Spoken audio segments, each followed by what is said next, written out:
My sister Keisha laughed in my face and told me that because I was 35 and unmarried, I belonged at the children table.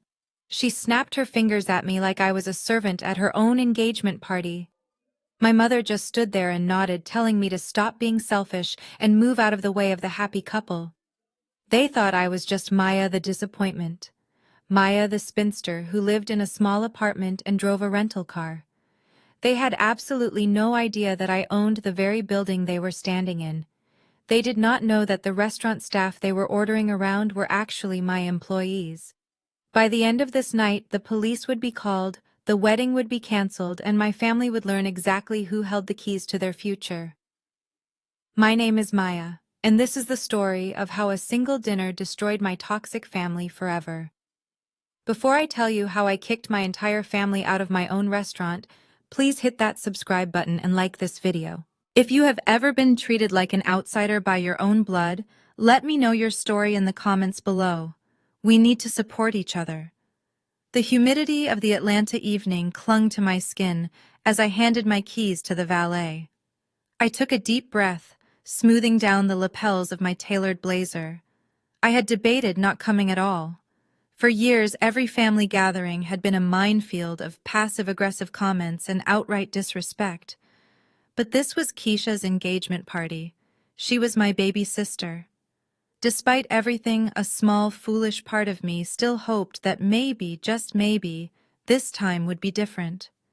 Maybe today, celebrating her happiness, they would have enough room in their hearts to treat me with basic human decency. I walked through the heavy mahogany doors of the Velvet Oak. The restaurant was buzzing. Crystal chandeliers cast a warm golden glow over the room, and the scent of Cajun spices and expensive perfume filled the air. It was one of the most exclusive spots in the city, a place where reservations were booked months in advance. I knew this better than anyone, considering I had signed the purchase deed for this location 3 years ago under my holding company. To my family, however, I was just Maya, the struggling administrative assistant who probably could not afford the appetizers on the menu. I kept my face neutral as I scanned the room. There they were. The VIP section was cordoned off with velvet ropes. My mother, barely 55 but dressed like the Queen Mother in shimmering gold silk, was holding court. My father sat beside her, looking bored but regal. And there was Keisha, glowing in white, laughing loudly at something her fiancé Marcus whispered in her ear. I tightened my grip on the gift bag in my hand. Inside was a cashier check for $5,000. It was a generous gift, more than I should have given considering how they treated me, but I wanted to be the bigger person. I wanted to prove that I supported her. I approached the table, putting on my best smile. "Hello, everyone," I said, my voice steady. "You look beautiful, Keisha." The laughter at the table died instantly. It was as if someone had cut the power to the room. Keisha stopped smiling. She looked me up and down, her eyes lingering on my charcoal pantsuit with open disdain. She did not say thank you. She did not say hello. She just turned to our mother and sighed loudly. "Mom, I thought you said everyone was adhering to the dress code. This is black tie, not job interview chic." My mother sipped her champagne, not even looking at me. "Maya, really, you could have made an effort. You look like you just came from the office." "I did come from the office," I said, trying to keep my tone light. "I had a closing today. But I would not miss this for the world." I moved toward the empty chair next to Aunt Sarah, the only seat left at the long oval table. "Excuse me." Keisha's voice was sharp like a whip crack. I froze, my hand hovering over the back of the chair. I noticed a small handwritten card on the placemat. It did not say Maya. It said, "Guest." "What are you doing?" Maya, Keisha asked, her eyebrows raised in mock confusion. "I am sitting down," I replied, confusion clouding my own mind. "This is the family table, isn't it?" Keisha let out a short, cruel laugh. She reached out and physically pulled the chair away from me, dragging it closer to her side of the table. She placed her designer purse on the seat, reclaiming the territory. "No, sweetie, this table is for couples and successful adults who contribute to the family image," she said, her voice dripping with venom. "We are taking photos for the wedding website tonight. We need a certain aesthetic. You know how it is. We cannot have you sitting here looking like that. I felt the blood rush to my face. The restaurant was crowded. People at nearby tables were starting to glance over, drawn by the tension. I looked at my father, hoping he would intervene. He just swirled the ice in his scotch, pretending not to hear. So where am I supposed to sit? I asked, my voice barely a whisper. I could feel the humiliation burning behind my eyes, but I refused to let it spill over. Not here, not in my own house, even if they didn't know it was mine. My mother finally deigned to look at me. She pointed a manicured finger toward the back of the restaurant near the swinging kitchen doors and the restrooms.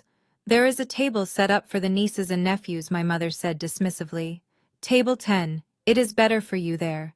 You can help watch the kids so the adults can enjoy the evening. Besides, Cousin Tasha brought her 3 toddlers and they need supervision. Since you do not have a husband or children of your own to worry about, you are the logical choice to babysit.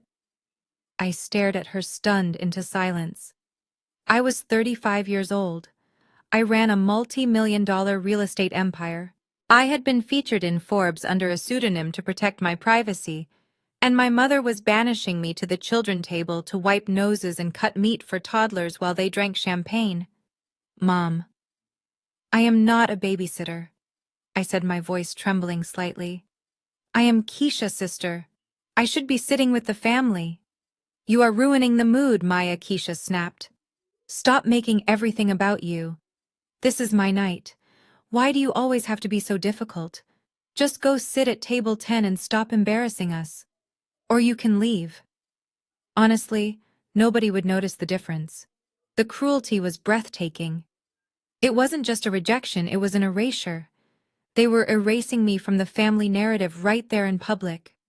I looked around the table one last time. My aunt looked down at her plate. My cousins were busy checking their phones. No one was going to stand up for me. I was the scapegoat. I had always been the scapegoat. For a second, I considered telling them the truth right then and there. I wanted to scream that I could buy and sell everyone at this table. I wanted to tell Marcus, who was looking at me with a smirk, that the loan for his new medical practice had been approved by my bank, with my signature on the final review. But I held my tongue. The anger in my chest was cold and heavy, not hot and explosive. If I revealed my hand now, it would just look like a desperate plea for their approval. I didn't want their approval anymore. I wanted justice. Fine, I said. My voice was dangerously calm. I will go to table 10. I turned my back on them. The walk to the back of the restaurant felt like a mile. I could feel their eyes on my back.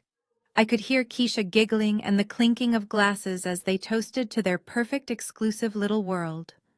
I reached table 10. It was a small round folding table that had been hastily set up near the corridor leading to the bathrooms. The tablecloth was paper, not linen. There were no crystal glasses here, just plastic cups. The noise from the kitchen was loud. The clatter of pots and shouting chefs drowning out the elegant jazz music playing in the main dining room. Cousin Tasha, 3-year-old, was screaming, his face covered in spaghetti sauce. I sat down in the flimsy wooden chair. It creaked under my weight. From my vantage point, I had a clear view of the VIP table. I watched the waiters swarming around them, pouring vintage wine that cost $300 a bottle. I watched my mother laughing, her head thrown back, looking radiant and proud. She looked like a woman who had everything she wanted. She had her doctor son-in-law, her beautiful golden child daughter, and she had successfully hidden her failure of an eldest daughter in the corner near the toilets. A waiter rushed past me carrying a tray of oysters. I recognized him.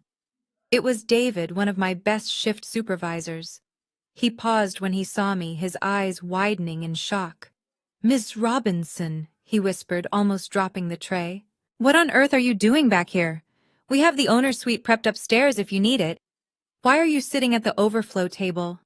I held up a finger to my lips, signaling him to keep his voice down. David looked confused, his gaze darting from me to the noisy VIP table in the center of the room. "Not yet, David," I said softly. "Treat me exactly like a guest at this table. No special treatment. But do me a favor." "Yes, ma'am," Anything. Make sure their bill is completely accurate, I said, my eyes fixed on my sister's smiling face. Every single bottle, every appetizer, charge them for the extra bread, and tell the kitchen to prepare the itemized receipt. I have a feeling they are going to need it. David nodded slowly, a small smile playing on his lips as he realized something was going on. He hurried away. I sat back in the uncomfortable chair, ignoring the screaming toddler next to me. I reached into my purse and pulled out my phone. I opened the app connected to the restaurant security system. I could see the live feed of their table in high definition. I zoomed in on Keisha's face. She looked so happy, so secure in her superiority. She thought she had won. She thought putting me in the corner was the ultimate power move. She had no idea that she had just started a war she could not afford to fight. I watched her whisper something to Marcus, gesturing toward me with her fork. Marcus laughed. That laugh sealed his fate. I took a sip of the warm tap water in my plastic cup. It tasted like metal. I waited. The night was young, and the main course hadn't even been served yet. They wanted to treat me like the help. Fine. I would show them exactly what happens when the help owns the master house. The humiliation burned in my gut, but it was fueling something else now. A plan was forming crystal clear and absolutely devastating. I was done being the victim.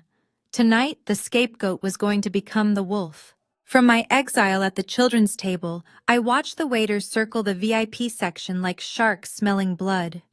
They were pouring the third bottle of vintage Cabernet, and the laughter from my family was getting louder and more raucous. I was just about to check my phone again when Marcus stood up and tapped his glass with a fork. He waved his hand in my direction, not a wave of greeting, but a summons like one would gesture to a dog. Maya, come here for a second, he called out, his voice carrying over the low hum of the restaurant. We need to settle a bet. I hesitated. The toddler next to me had just fallen asleep, and for a moment I considered pretending I did not hear him, but my mother turned around, her eyes narrowing with that familiar look of disapproval that said, "Do not make a scene." I stood up and smoothed out my blazer. It was a charcoal gray suit from an Italian designer perfectly tailored to my frame, but to them it probably looked like something from a discount rack. I walked over to their table, keeping my posture straight. "What is it, Marcus?" I asked, stopping a few feet away from where he sat with his arm draped around my sister. Marcus smirked, looking me up and down with exaggerated pity. He turned to the table, addressing the group, as if I were a specimen on display. "See, I told you. Look at the stitching. Look at the cut. This is exactly what I was talking about. Keisha keeps saying you work in real estate, but looking at this outfit, I would guess you are the one plunging the toilets at the open houses, not selling them." The table erupted in laughter. My face remained impassive, but inside my stomach churned. Keisha giggled, leaning into him. "Stop it, babe. That is mean." Maya tries her best. She just does not have an eye for fashion. She never has. Remember prom? She wore that awful brown dress that looked like a potato sack. I remembered prom perfectly. I remembered begging my mother for weeks to take me shopping, only to be told there was no budget for a dress because Keisha needed braces. 2 days before the dance, my mother threw a bag on my bed containing a clearance dress she had found at a thrift store.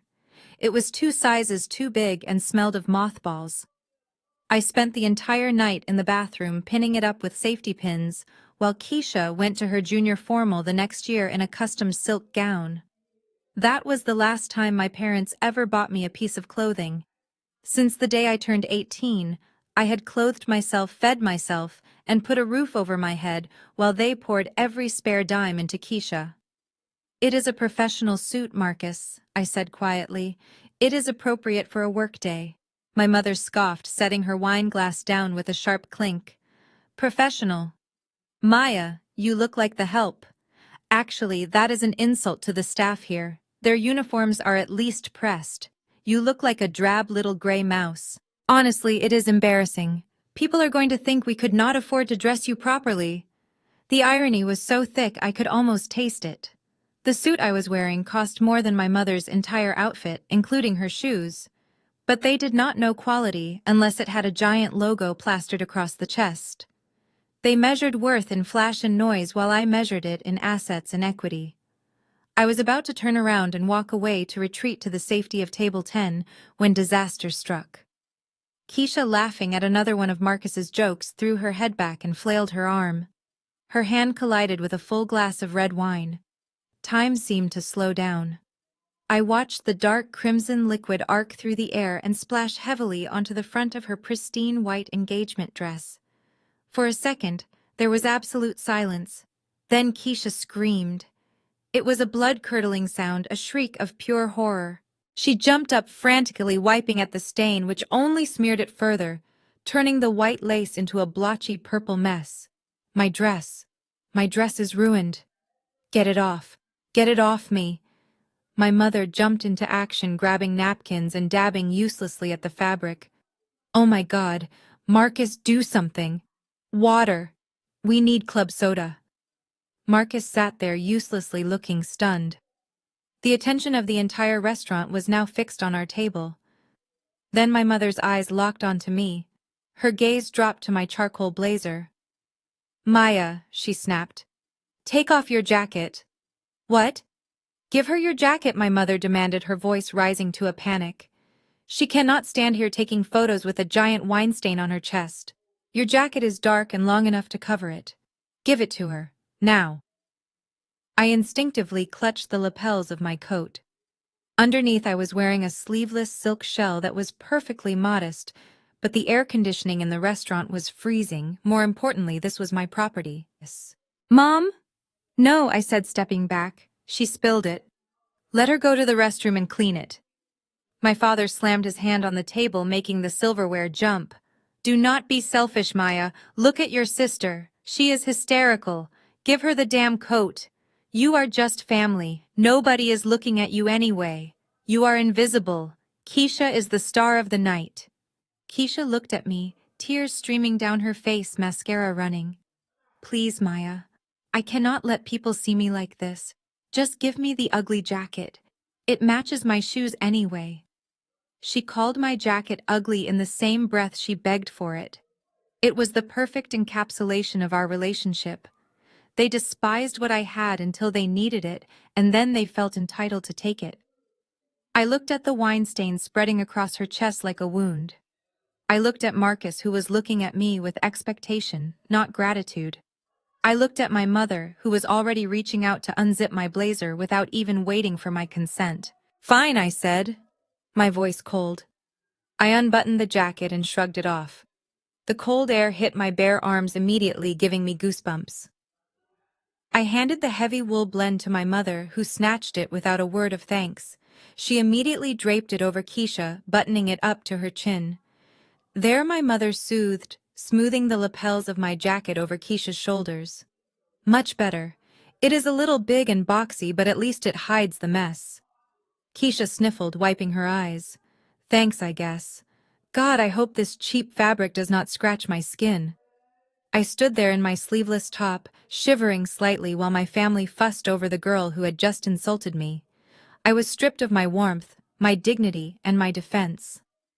But as I watched Keisha parade around in my clothes, a dark thought crossed my mind.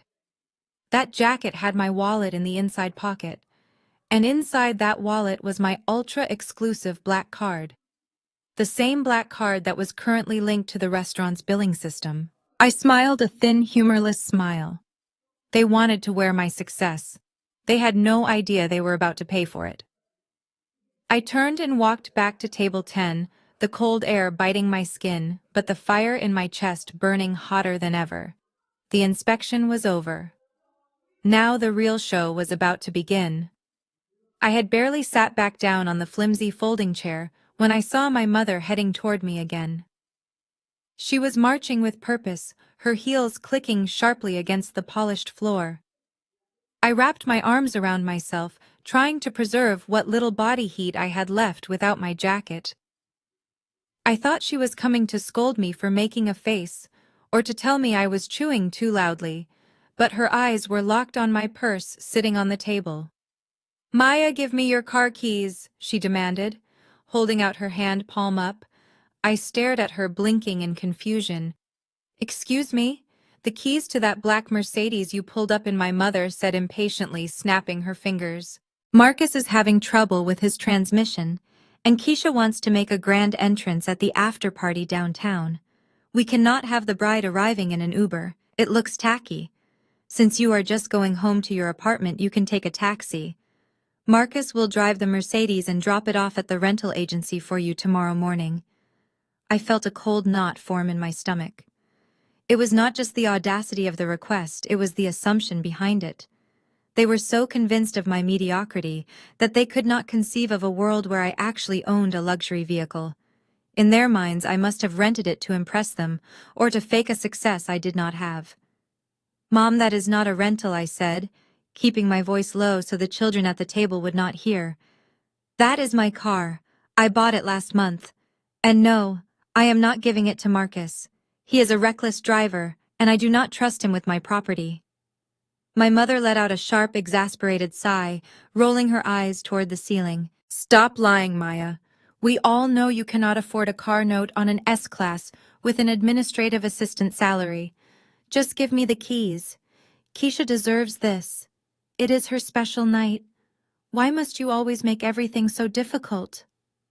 The phrase triggered a memory so vivid, it almost knocked the wind out of me. I was 12 years old, standing in our garage, staring at the empty space where my bicycle used to be. It was a red Schwinn, and I had spent 2 summers mowing lawns to pay for half of it while my dad covered the rest. It was my prize, my freedom. When I asked where it was, my mother had looked at me with the same impatient expression she wore now. We sold it, Maya, she had said casually. Keisha made the varsity dance team, and she needed those expensive competitive tap shoes. We needed the cash. You can walk to school. Walking builds character. Stop being so selfish. Keisha has real talent we need to support. I remembered walking 3 miles to school in the rain, watching Keisha get dropped off in the family sedan wearing her shiny new tap shoes. I remembered the bitterness tasting like copper in my mouth. They had liquidated my hard work to fund her hobby, and now, 20 years later, here they were again trying to commandeer my assets to prop up Keisha's image. I stood up slowly, my legs shaking, not from cold but from a rage I had suppressed for decades. No, I said, firm and loud enough that the table next to us turned to look. I am not giving you my keys. I am not walking home, and I am not financing Keisha's lifestyle anymore. If she wants a grand entrance, she can pay for it herself. My mother's face contorted. The mask of the elegant society matron slipped, revealing the bully underneath. She stepped into my personal space, her perfume clogging my nose. You ungrateful little wretch, she hissed. Then, without warning, her hand lashed out. It was a quick, sharp slap across my cheek. It wasn't hard enough to leave a bruise or knock me down, but the sound of skin hitting skin was unmistakable. The sting brought tears to my eyes instantly. It was not a physical assault as much as it was a declaration of dominance. It was the kind of slap you give a misbehaving child to remind them of their place. You are so selfish, my mother spat, her voice trembling with indignation. Your sister is having the biggest moment of her life, and you care more about a stupid car than her happiness. I am ashamed of you. Sit here and think about how you are ruining this family. She snatched her hand back, smoothing her dress as if touching me had dirtied her. She glared at me one last time before turning on her heel and stalking back to the VIP table. I stood there frozen, my hand hovering over my stinging cheek. The toddler next to me had stopped eating his pasta and was staring up at me with wide, fearful eyes. I looked across the room. Keisha was watching. She saw the slap, and she smiled. It was a small, satisfied smirk that said Mommy handled the problem. I sat back down slowly. My heart was pounding against my ribs like a trapped bird. That slap had broken something inside me. The last tether of obligation, the final thread of hope that they might actually love me, snapped. I reached into my pocket and touched the cold, hard plastic of my phone. My mother called me selfish. She wanted to see selfish. I opened my banking app. I navigated to the standing transfer orders I had set up years ago to help my parents with their mortgage and Keisha with her credit card bills. With a single tap, I canceled them all. Then I opened my email and composed a message to the company legal team. Subject: immediate eviction notice. Property address: 424 Maple Drive. That was my parents' house.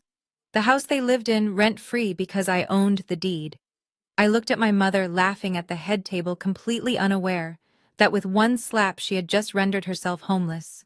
"You want my car keys, Mom," I thought, rubbing my cheek. "You are going to wish you had a car to live in when I am done with you." The waiter had just cleared the appetizers when Keisha decided it was time to open the gifts. Usually this was done at the bridal shower, but Keisha loved an audience, and the restaurant was packed. She wanted everyone to see just how much she was loved and adored. I watched from my exile at table 10 as she tore through silver wrapping paper and silk ribbons. Marcus gave her diamond earrings. My parents gave them tickets to a honeymoon in the Maldives. The room oohed and awed with every reveal. Keisha soaked it up, her face glowing with the validation she craved more than oxygen. Then she reached the small beige envelope I had placed on the pile when I arrived. It was plain. It did not have glitter or a satin bow. It looked exactly like what it was, practical and understated. Keisha picked it up with 2 fingers as if it might be contaminated. She frowned, turning it over in her hands. "From my sister Maya," she announced, reading the tag with a tone that suggested she expected a coupon for a free car wash. She ripped open the flap and pulled out the contents. It was not a check. It was a blue savings passbook, the old-fashioned kind from the credit union where our grandfather used to bank. It was worn at the edges. I had held onto that book for 10 years, making deposits every single month.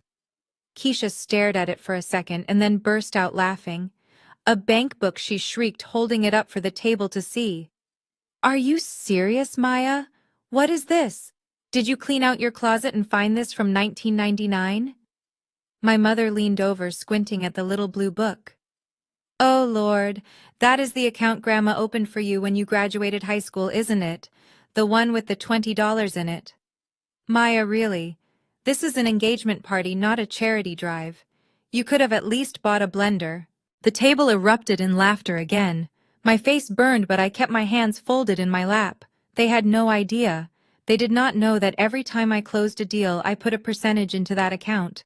They did not know that I skipped vacations, I drove a used car for years, and I lived well below my means so I could build that balance up.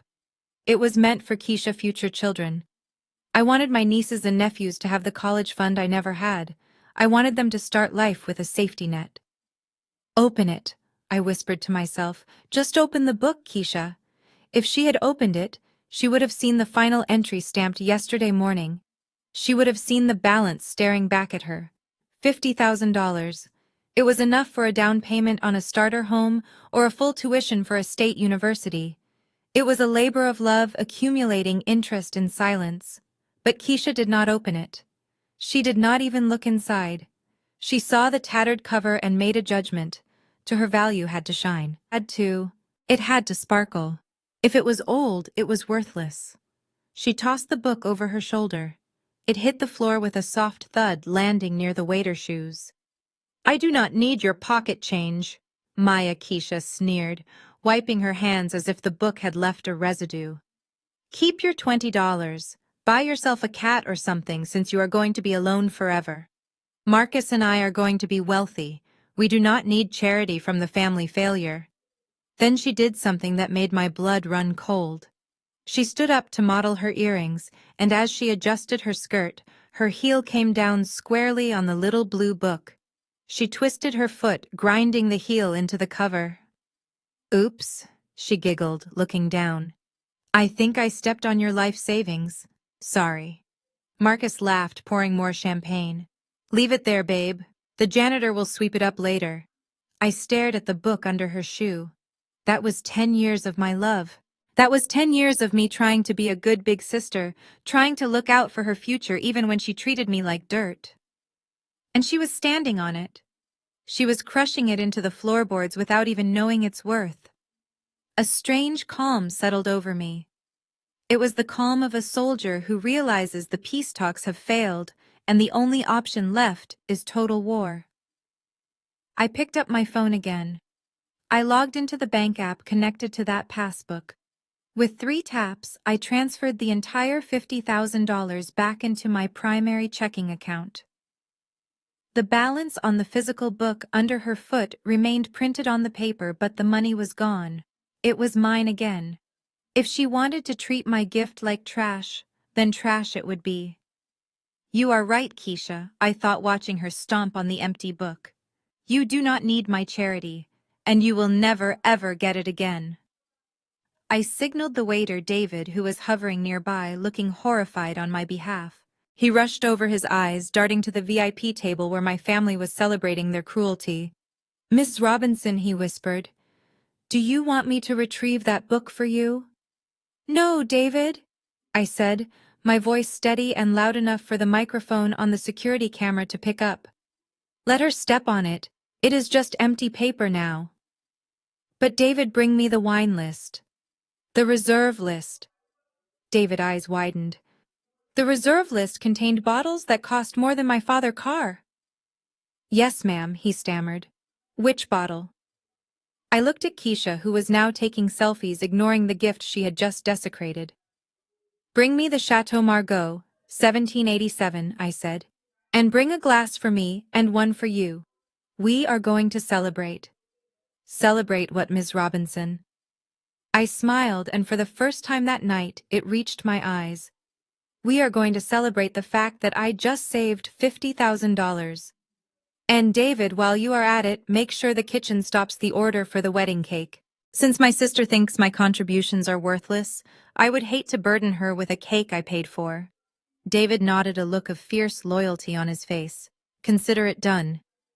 I sat back watching my family laugh. They were dancing on a minefield, and they thought it was a disco floor. The book under Keisha's shoe was the final straw. They had not just rejected my money, they had rejected my love. And now all that was left was the bill.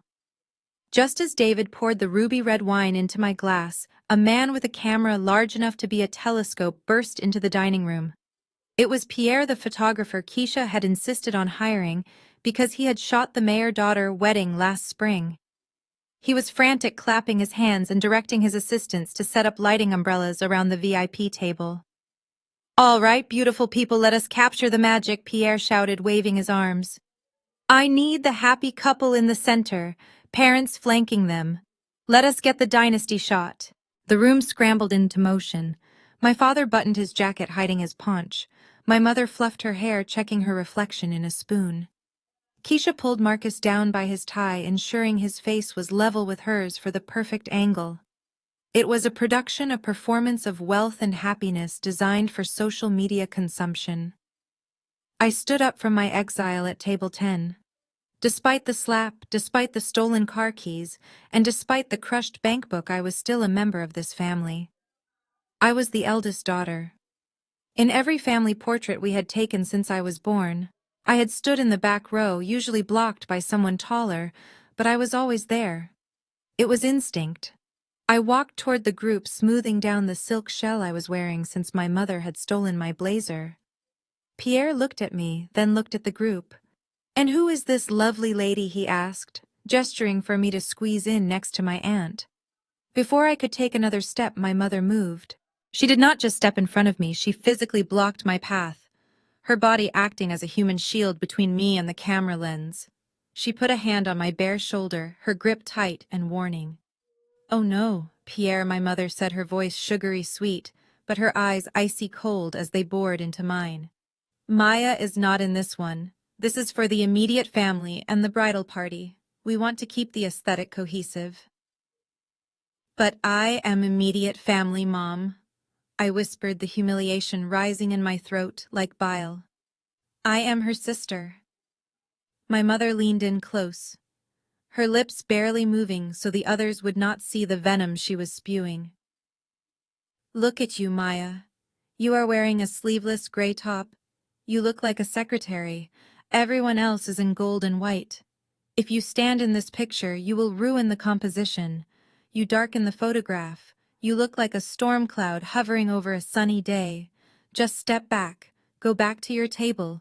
Do not make me tell you again. You darken the picture. The words hit me harder than the slap had. It was not just about the color of my clothes. It was about my essence. To her, I was the shadow. I was the gloomy reality that threatened their shiny fantasy. I was the one who paid the bills while they pretended money grew on trees. I was the one who dealt with the probate lawyers and the tax auditors while they went on vacations. I was the dark soil that let the flowers bloom, and they hated me for it because I reminded them of the dirt they came from. I looked at my father. He was fixing his cufflinks studiously, avoiding my gaze. He knew this was wrong. He knew I had paid for his suit. But he was a coward who valued his peace more than his daughter's dignity. "Fine," I said softly. I stepped back. I retreated past the velvet ropes, past the joyful guests, until I was standing in the shadows near the kitchen service door. The lighting umbrellas flashed blindingly bright, illuminating my family in a wash of artificial perfection. "Squeeze in closer," Pierre yelled. "Big smiles. Look like you just won the lottery." They smiled. Keisha beamed, her teeth white and perfect, her arm draped over Marcus' shoulder. My mother tilted her head, projecting the image of the benevolent matriarch. My father looked distinguished and proud. They looked like the perfect American family. From the darkness, I pulled out my phone. The screen glowed, illuminating my face in a pale blue light. I opened my encrypted messaging app and found the contact named Sarah, my executive assistant. Sarah was a shark in a pencil skirt, a woman I paid very well to handle problems I did not have the time for. I started typing. My thumbs moved across the screen with lethal precision. "Sarah, initiate protocol cleanup." A bubble appeared instantly, indicating she was typing back.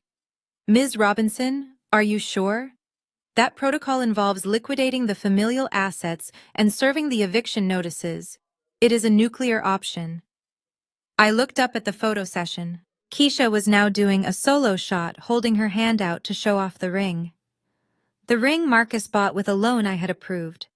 My mother was clapping, directing Pierre to get the lighting right on the diamonds. I looked at the text message again. Nuclear option. It was fitting. They had treated me like I was radioactive waste all night, so I might as well give them the fallout. I typed back. "I am sure. Draft the eviction notice for 424 Maple Drive. Effective immediately. Reason for termination: owner moving back in. Also cancel the wire transfer for the honeymoon suite in the Maldives. And Sarah, contact the dealership. Tell them the Mercedes has been stolen by a family member. I want the remote kill switch activated in exactly 1 hour." I hit send. The message swooshed away. At the table, Pierre's flash went off again. Pop, pop, pop, freezing them in time. "Perfect," Pierre shouted. "That is the money shot. That is the one that goes on the mantle." I sipped the glass of 1787 Cabernet David had quietly placed in my hand. It was rich and complex, with notes of dark fruit and oak. It tasted like victory. They had their picture. It would be a beautiful souvenir. A reminder of the exact moment they looked their happiest, right before the ground beneath their feet crumbled into dust.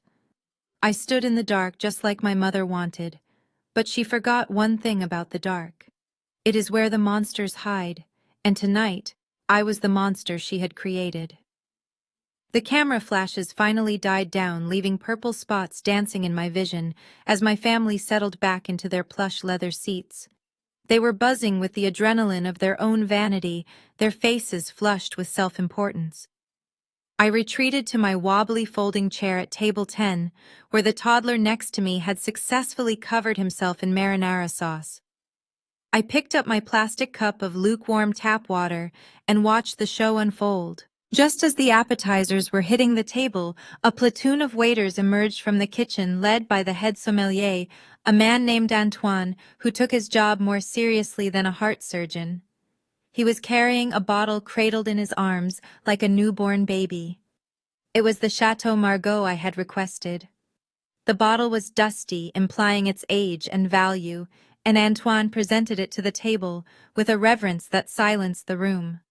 My mother gasped, clapping her hands together. "Oh, look at that. Is that for us?" Antoine bowed slightly, his face a mask of professional neutrality. "Compliments of the house owner," he said smoothly. He instructed that the VIP table be treated to the very best we have to offer. Keisha let out a high-pitched squeal of delight. She grabbed Marcus' arm and shook him. "See, I told you. I told you they knew who I was. This is what happens when you have 5,000 followers on Instagram, Marcus. Brands want to be associated with me. They want me to tag them." Marcus looked at the bottle, trying to appear knowledgeable, though I knew his wine expertise started and ended with whatever was on sale at the liquor store. "Wow," he said, loosening his tie. "That looks expensive. The owner must really be a fan of yours, babe." My father puffed out his chest, looking around to make sure the neighboring tables were watching. "Well, it is only right. We are spending a fortune here. It is good customer service to recognize quality clientele." I took a sip of my water, fighting the urge to laugh out loud. The owner was indeed a fan of seeing justice served. They heard compliments of the owner and thought it meant free. They did not realize that in the world of high-end dining, unless the words on the house are explicitly spoken, compliments just meant "we selected this for you." And since I was the owner and I had selected it, I was also the one who would be charging them for it. Antoine uncorked the bottle with a soft pop that sounded like a gunshot in the quiet dining room. He poured a small amount for Marcus to taste. Marcus swirled it around aggressively, almost spilling it, then took a gulp without even smelling it first. "Good stuff," he announced loud enough for the back of the room to hear. "Smooth, very smooth. Pour it up." Antoine moved around the table, filling their crystal goblets with the dark ruby liquid. That bottle alone cost more than Keisha's wedding dress. It was a piece of history, a survivor of centuries, and they were treating it like fruit punch. Once everyone had a glass, Keisha stood up. She tapped her fork against the crystal, calling for silence again. "I would like to propose a toast," she said, her voice thick with unearned pride. "To me and Marcus. To our future, which is obviously going to be bright and full of luxury, just like this wine. And to my family for always supporting the star of the show." They all raised their glasses, murmuring agreement. Then Keisha's eyes darted across the room. Her gaze landed on me, sitting in the shadows near the kitchen door. A cruel smirk curled her lips. "Oh, and we cannot forget Maya," she said, her voice dripping with mock sympathy. Everyone turned to look at me. I sat perfectly still, my hand wrapped around my plastic cup. Keisha held up her glass of 1787 vintage, swishing the liquid around. To Maya, she continued, her voice projecting clearly. "Thank you for coming, even if you did have to sit at the kiddie table. It is probably for the best, really. You would not appreciate wine like this anyway. Stick to your tap water, sis. It is more your speed. Besides, we would not want you to get drunk and start crying about being single again." My mother laughed, a sharp barking sound.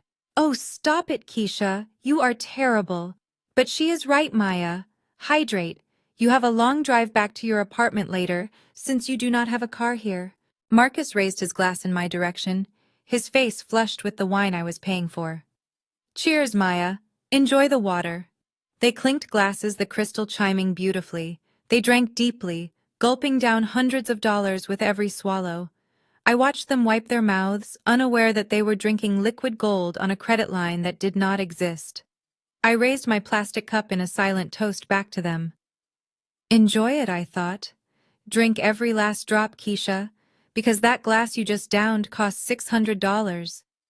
And that second glass Marcus is pouring for himself brings the tab up to $1,200.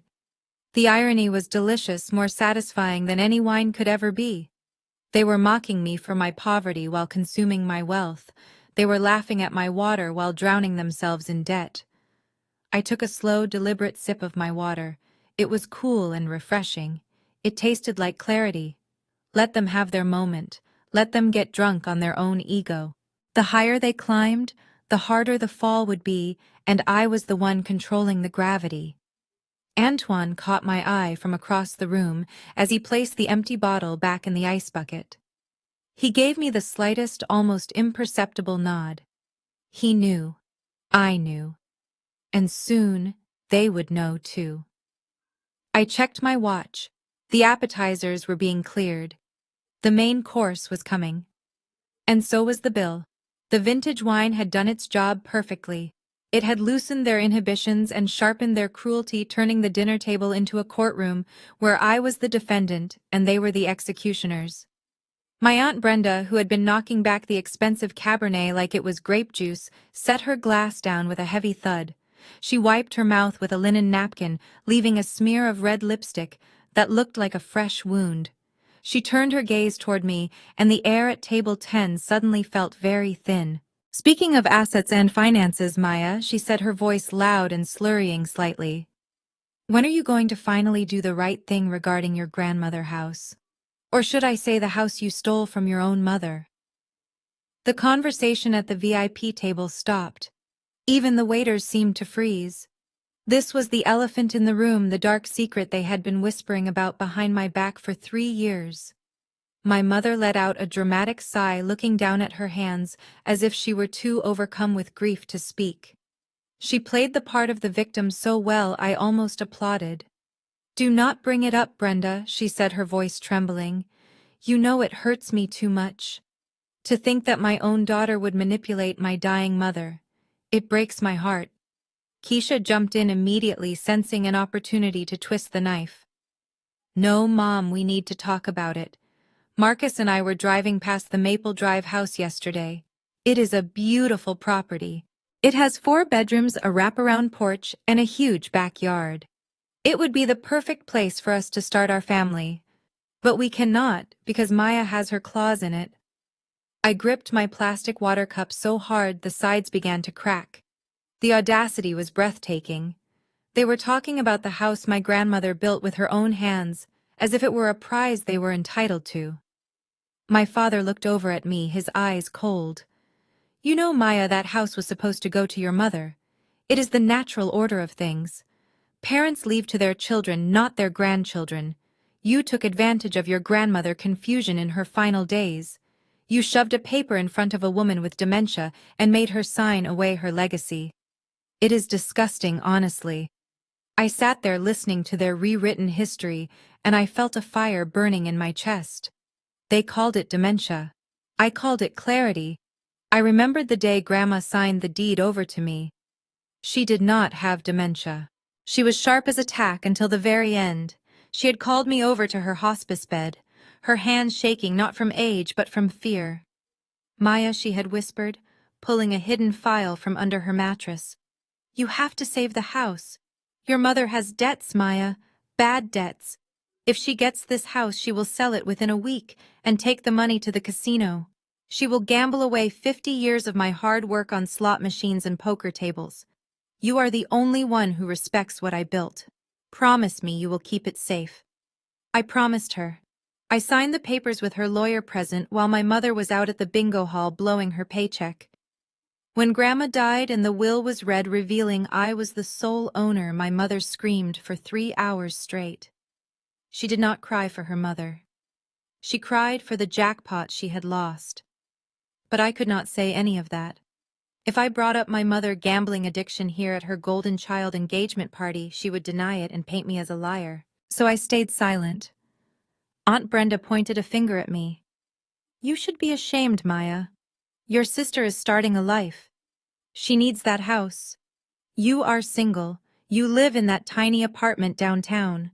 What do you need a 4-bedroom house for? You are just holding on to it out of spite." "It is not about spite," I said quietly, my voice barely carrying over the distance. "It is about honoring Grandma's wishes. She wanted the house to stay in the family."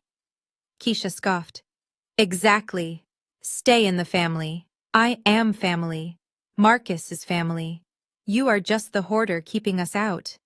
If you had any decency, any love for me at all, you would sign the deed over to me as a wedding gift.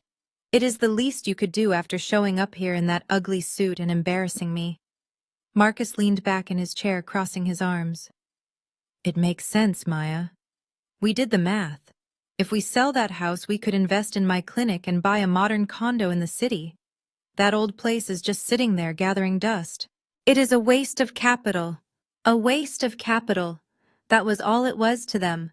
A quick cash grab. They did not care about the rose bushes Grandma planted. They did not care about the height marks on the doorframe. They just saw dollar signs. My mother looked up, her eyes wet with fake tears.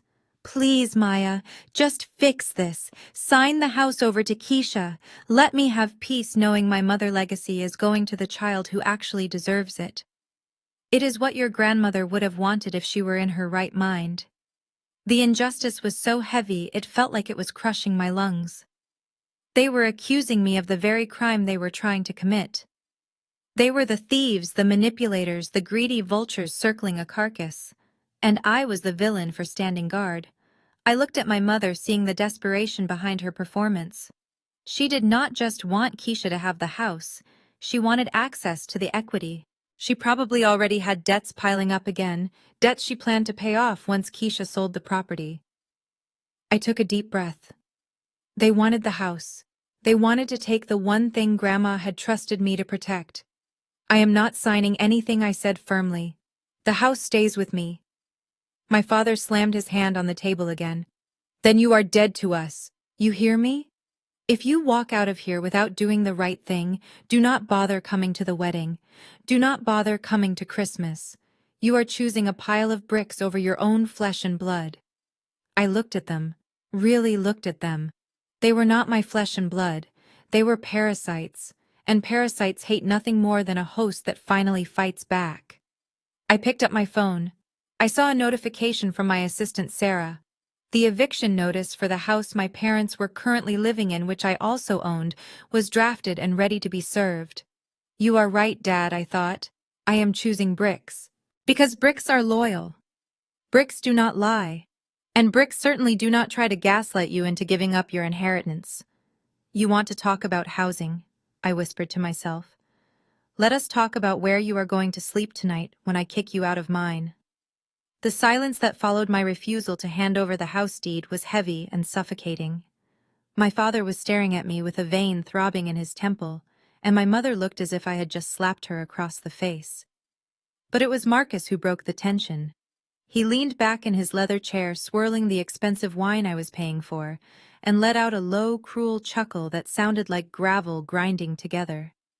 You know we should not be surprised, he said, looking around the table as if he were letting everyone in on a joke.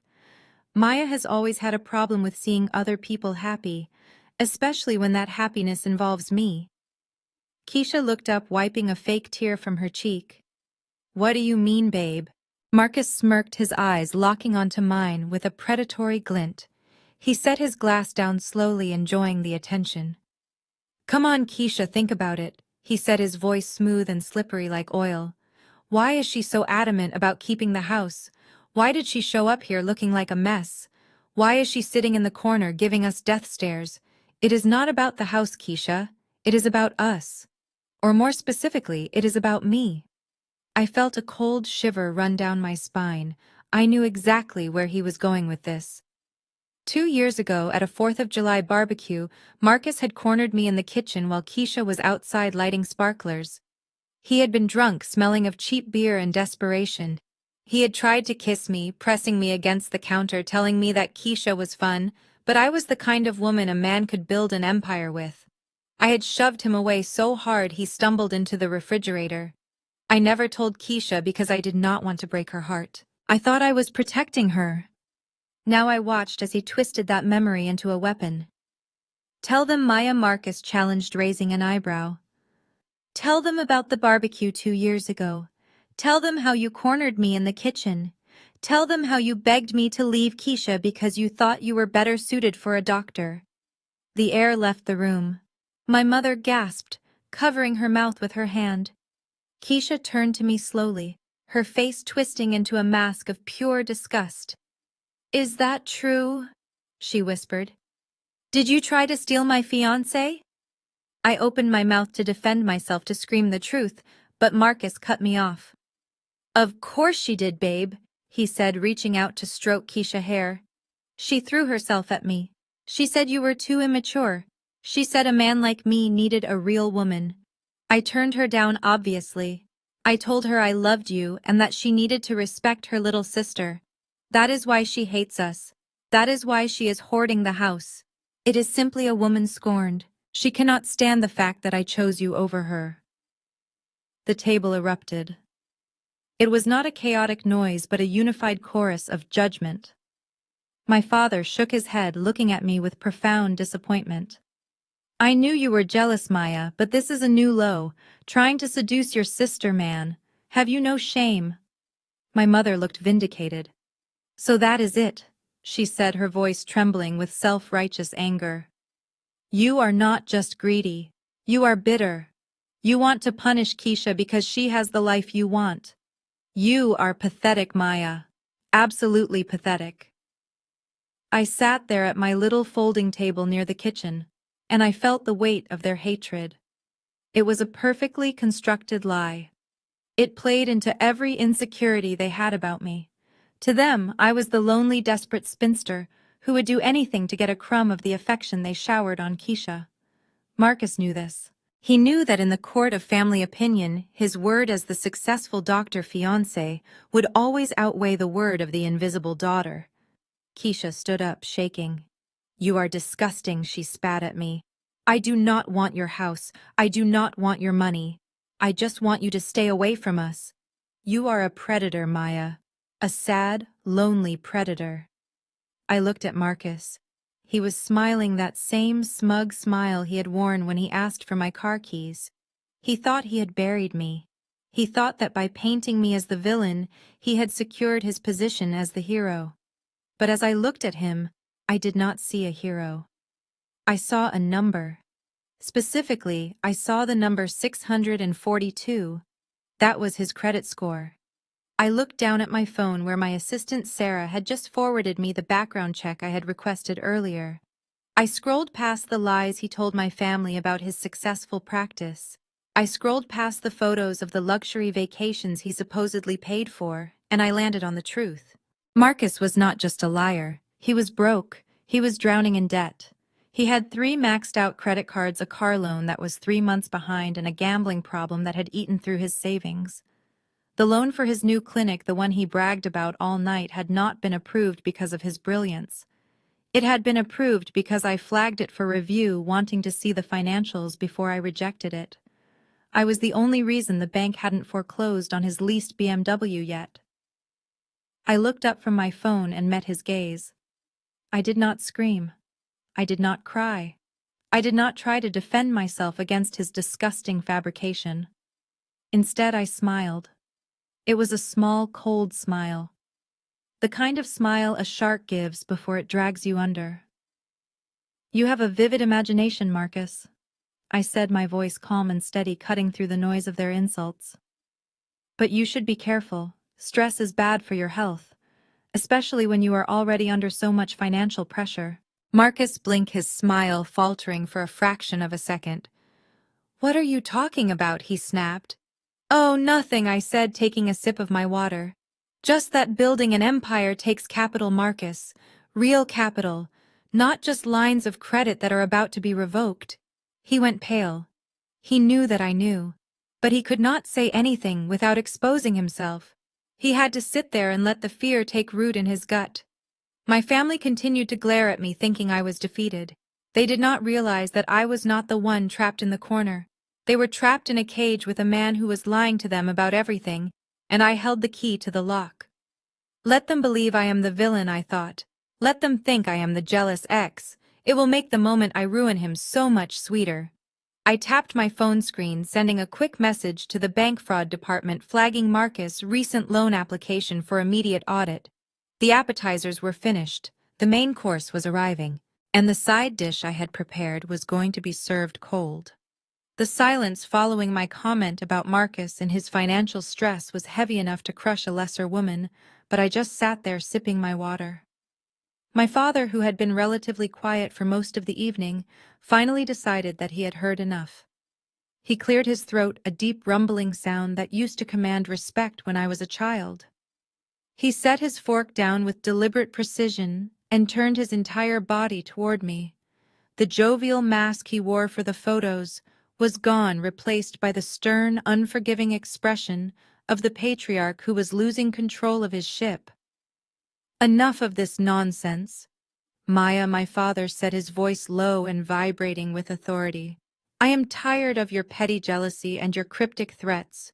We are here to celebrate a union. We are here to build a future for this family. And since you are part of this family, whether you deserve to be or not, you have a role to play." He reached down into his leather briefcase, which he had kept by his feet all night. I had wondered why he brought a briefcase to a dinner party. Now I knew. This was not a celebration. It was a business transaction. An ambush wrapped in tulle and lace. He pulled out a thick blue folder and slid it across the polished mahogany table. It stopped right at the edge of the VIP section, just out of my reach from table 10. "Come get this," he commanded. I did not move. "What is it, Dad?" I asked. "It is a loan application," he stated simply, as if he were asking me to pass the salt. "Keisha is going to open a luxury boutique. It has been her dream for years. She has the vision, she has the style, and she has the connections. All she needs is the capital to secure the lease on a storefront in Buckhead." I looked at Keisha. She was beaming again, the fear of my previous comment forgotten in the face of her father's support. She looked like a child waiting for a lollipop. "So she is taking out a business loan," I said. "That is great.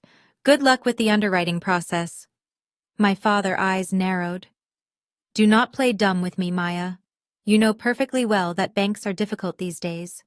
Marcus is currently leveraging his assets for the wedding and their new home, so his debt-to-income ratio is temporarily high. Your mother and I are retired. We cannot co-sign." He paused, letting the implication hang in the air. "That leaves you," he said. "You have a steady job. You have no husband, no children, and no real expenses. And you have that house. That house is sitting on $300,000 of equity.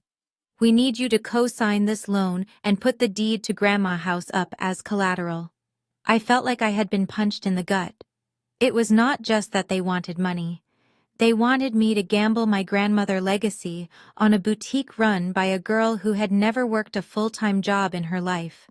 They wanted me to risk the only roof over my head so Keisha could play shopkeeper for 6 months before she got bored. And if I refused, I asked, my voice steady despite the shaking of my hands under the table. My father's face hardened into stone. He looked at me with a coldness that froze my blood. He leaned forward, his elbows resting on the white tablecloth. "If you refuse, Maya, then you are confirming what we have all suspected for years. You are confirming that you do not care about this family. You are confirming that you are selfish and spiteful, and that you want your sister to fail." He picked up a heavy, expensive pen and placed it on top of the folder. "If you do not sign this paper tonight," he said, his voice dropping to a whisper that carried more weight than a scream, "then you are no longer my daughter. You can forget about Christmas. You can forget about birthdays. You can forget about ever calling me for help. If you walk out of here without supporting your sister, you are walking out of this family forever. I will strip your name from the family Bible. I will tell everyone that I only have one daughter." The ultimatum hung in the air, brutal and absolute. I looked at my father. I looked at the man who had taught me how to ride a bike. The man who I used to wait up for by the window when he worked late. I had spent my entire adult life trying to buy his approval, trying to be the good, quiet, responsible daughter, so that maybe one day he would look at me with the same pride he beamed at Keisha. But now I realized the truth. He did not want a daughter. He wanted a resource. He wanted an insurance policy. To him, I was just a credit score with a pulse. Keisha leaned forward, a triumphant smile playing on her lips. "Just sign it, Maya," she said. "Don't be dramatic. It is just a formality. The business is going to be a huge success. You won't even have to pay anything. You are just helping me get started. Unless you want Dad to disown you right here in front of everyone." I looked at the blue folder. It was a trap. If I signed it, I would lose the house within a year when Keisha inevitably defaulted. If I didn't sign it, I lost the father I had been chasing for decades. But as I looked at his cold, calculating eyes, I realized something liberating. I had already lost him. You cannot lose something you never really had. He was willing to trade our relationship for a loan guarantee. That was the price of his love. And quite frankly, it was too expensive. I stood up slowly, pushing my chair back. The screech of the legs against the floor made everyone jump. I walked over to the VIP table. My father smiled, thinking I was coming to sign. He pushed the pen toward me. I picked up the pen. It was heavy, gold-plated. I looked at it for a moment, then I looked at my father. "You are right, Dad," I said, my voice ringing clear in the silence. "A family should support each other. A father should protect his children. But you are not protecting me. You are serving me up as a sacrifice." I dropped the pen. It hit the table with a loud clatter, rolling away from the folder. "I am not signing," I said. My father's face turned a shade of purple I had never seen before. He stood up, slamming his fist on the table, causing the wine glasses to jump. "Then get out!" he roared, causing the entire restaurant to fall silent. "Get out of my sight! You are dead to me. Do not call yourself a Robinson anymore. You are nothing." I stood my ground, untethered and unafraid. "I am not a Robinson anymore," I said quietly. "Thank God for that. Because after tonight, nobody in this city is going to want to be associated with that name anyway." I turned around and walked back to my table, leaving him standing there shaking with rage. He thought he had played his trump card. He thought the threat of exile would break me. He did not know that he had just set me free. And he definitely did not know that the eviction notice for his own house was currently sitting in his email inbox waiting to be read. The silence in the room was absolute, a heavy, suffocating blanket that seemed to absorb the very air we breathed. I looked at the man who had raised me, the man who had taught me to ride a bike and balance a checkbook, and I saw a stranger. I saw the fear behind his eyes, the desperate clawing panic of a man who knew deep down that he had bet on the wrong horse for decades and was now trying to force a win by sacrificing his other child. He truly believed that his love was a currency he could trade for my compliance. He thought the threat of losing him would bring me to my knees, that I was still the little girl desperate for his approval, terrified of his disappointment. He did not realize that by threatening to disown me over a bank loan, he had just freed me. He had inadvertently shown me the exact price tag on his fatherhood, and it was exactly $250,000. That was the cost of admission to this family. That was the fee for his affection. I stood up slowly, my movements deliberate and calm, smoothing down the front of my dress, as if I were brushing away a speck of dust, rather than the debris of my shattered family life. I looked at the papers still sitting in the center of the table, innocent white sheets that held the power to ruin me. I looked at Keisha, who was watching me with a smirk. She could not quite hide a look of triumphant expectation, as if she had already spent the money I had not yet signed over. And finally, I looked at my father. I realized then that the father I thought I had, the principled, strong protector of my childhood memories, had died a long time ago. Maybe he never existed at all. Maybe I had invented him to survive this house. The man in front of me was just a desperate debtor trying to cash in a policy he did not realize had expired years ago. "You really mean that?" I stated, not as a question but as a clarification. "You are putting a price on our relationship. If I don't risk my financial future for Keisha's gamble, I am out. That is the deal." He straightened up, mistaking my calm for submission. "It is not a gamble, Maya. It is an investment in family. And yes, if you cannot support this family when we need you, then you have no place in it. We survive together or not at all." "Investments have returns," I said, my voice steady, devoid of the tears my mother was shedding or the anger radiating from Keisha. "The only return on this investment would be my bankruptcy. You know that. You are a smart man, Dad. You know she will default. You know the bank will come for me. You are not asking me to help. You are asking me to be the sacrifice." "I am asking you to be a sister," he snapped, his patience fraying. Sign the papers, Maya. I picked up the pen that he had placed next to the document. The room seemed to hold its breath. Keisha leaned forward, her eyes greedy. My mother stopped crying long enough to watch. My father crossed his arms again, confident in his authority. I held the pen for a moment, feeling its weight, looking at the signature line that demanded my consent to my own destruction. Then I set the pen down gently on the table, nowhere near the paper. No, I said. The word hung there, simple and final. What did you say? My father asked, his voice dropping to a dangerous register. I said no. I will not sign. I will not guarantee this loan.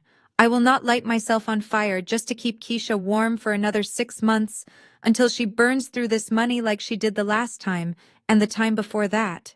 Then get out, he barked, pointing a trembling finger at the door. Get out of my house. You are ungrateful. You are selfish. I do not want to see your face again until you remember where you came from. I know exactly where I came from, I replied, grabbing my purse. I came from a house where love was conditional and success was punished if it didn't benefit the golden child. I worked 3 jobs to get through college while you bought Keisha a car. I built my business from the ground up while you bailed her out of jail. I know exactly where I came from, Dad. That is why I know I deserve better than to stay here. I walked toward the door, my heart pounding a rhythm of terror and exhilaration against my ribs. My mother wailed something unintelligible from the sofa. Keisha started shouting insults, calling me greedy, calling me a traitor, listing all the ways I thought I was better than them. I let their words wash over me like rain on a window pane. They could not touch me anymore. As I reached for the doorknob, my father spoke one last time. You walk out that door, Maya, and you are dead to us. Do not come crawling back when the world chews you up. We won't be here. I turned back one last time, my hand on the brass knob of the home I grew up in. I looked at the 3 of them frozen in their tableau of dysfunction. The world hasn't chewed me up, Dad, I said softly. You have. And I'm done crawling. I opened the door and stepped out into the cool night air. The silence of the street was a stark contrast to the noise I had left behind. I walked to my car, got in and locked the doors. My hands were shaking so hard I had to grip the steering wheel to steady them. I didn't start the engine immediately. I just sat there in the dark, watching the lights of my parents' house. I saw shadows moving behind the curtains. They were probably already spinning the narrative, turning me into the villain who abandoned them in their time of need. But as I finally turned the key and the engine hummed to life, I realized something profound. They hadn't cut me off. I had cut myself loose. The anchor that had been dragging me down for 35 years was finally gone. I drove away, leaving the inheritance I never wanted, the approval I never got, and the family that never truly saw me in the rearview mirror. I was alone, yes, but for the first time in my life, I was safe. And I still had my ace in the hole, the secret I hadn't told them, the one thing that was going to turn their rejection into their biggest regret. The waiter approached our table with the kind of hesitation that suggests the heavy black folder in his hand contained bad news. He placed the bill in the center of the table, right between the crystal vase of imported orchids and my father's half-empty glass of aged scotch. For a moment the entire table went still. The air in the private dining room was thick with the scent of expensive cognac and the lingering tension of a meal spent dodging passive-aggressive insults. My father leaned back in his velvet chair, unbuttoning his suit jacket, as if the arrival of the check was beneath his notice. Keisha busied herself with her phone, scrolling through social media and pretending not to see the leather folder that held the consequences of her extravagant ordering. Then my mother spoke up, her voice loud enough to carry to the nearby tables, dripping with that familiar mix of entitlement and command. Maya will take care of it, she said, waving a manicured hand dismissively toward me as if she were swatting away a fly. It is the least she can do after all the stress she has caused this family lately.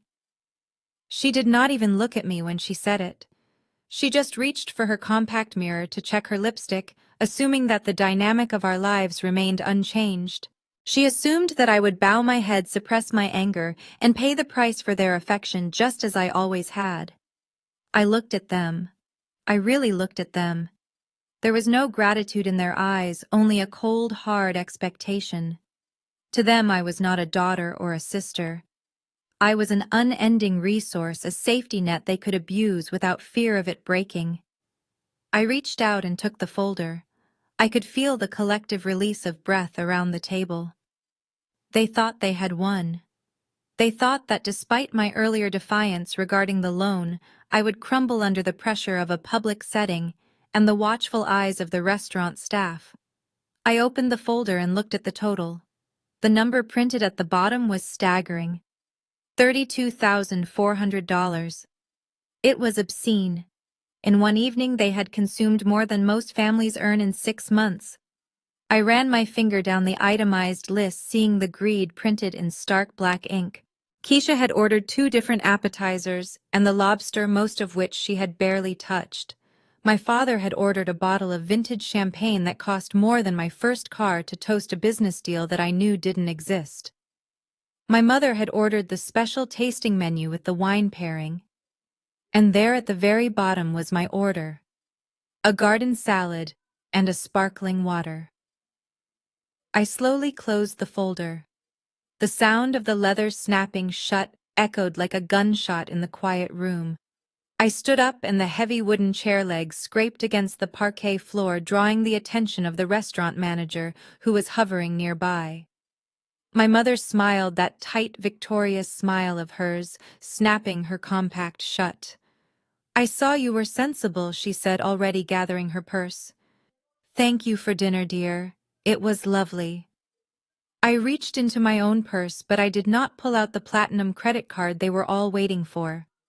I did not pull out the salvation they expected. Instead, I pulled out a single $100 bill. I walked over to the manager, who stiffened as I approached. I placed the cash directly into his hand, folding his fingers over it. "This covers my salad, my water, and a very generous tip for your excellent service," I said clearly, my voice steady and projecting just enough for the surrounding tables to hear. "As for the remaining $32,300, you will have to ask the gentleman at the head of the table." The silence that fell over the table was instant and absolute. It was the silence of a bomb that has landed but not yet detonated. My father's face turned a shade of purple I had never seen before. Keisha dropped her phone, the clatter loud in the hushed room. My mother froze her hand halfway to her scarf. "But Maya," my mother hissed, her voice trembling with a mix of rage and panic. "You cannot do this. People are watching. You are embarrassing us." I looked around the restaurant. Yes, people were watching. Waiters had paused with trays in hand. Diners at other tables had stopped chewing. And for the first time in my life, I did not care. The shame that used to bind me to them snapped like a dry twig. "I am not embarrassing you, Mom," I said, looking her dead in the eye. "You embarrassed yourselves. I am just declining to pay for a celebration I was not invited to enjoy." I turned my back on them. I did not wait for the explosion. I did not wait for the begging or the threats. I walked toward the exit, my heels clicking a steady rhythm on the floor. Behind me, I heard the manager politely clearing his throat and asking my father how he would like to settle the remaining balance. I heard my father stammering his credit cards, likely maxed out, his bluff finally called. I pushed open the heavy glass doors and stepped out into the night air. It was cold, but it felt cleaner than the air inside. I had just saved $30,000, but more importantly, I had just bought back my self-respect. The manager looked from the single crisp $100 bill in his hand to the pale, sweating face of my father, and the silence stretched so thin it began to hum in my ears. I could see the exact moment the reality crashed down on them, heavy and suffocating. My father's hands were shaking as he reached for his wallet, a futile gesture we all knew was empty performance art. He did not have the credit limit to cover this, not after his failed investments earlier this year, the ones he had tried to hide from everyone but me. Keisha was the first to break the paralysis. She let out a sound that was half gasp and half shriek, scrambling out of her chair with such force that it toppled backward onto the polished floor with a deafening crash. "You cannot be serious, Maya," she screamed, her voice cracking and echoing off the vaulted ceilings of the restaurant. "You are going to walk away and leave us with this. You are the one with the money. You are the one who is supposed to fix this." I watched her, this woman who had tormented me since we were children, who had stolen my toys, my clothes, and my confidence. I watched her panic, not because she was worried about our parents, but because she was terrified of the consequences falling on her own shoulders. I reached out and plucked the itemized receipt from the manager's hand. It was a long strip of paper, a testament to their gluttony and their arrogance. I held it up so they could all see it, the evidence of a lifestyle they felt entitled to but could not afford.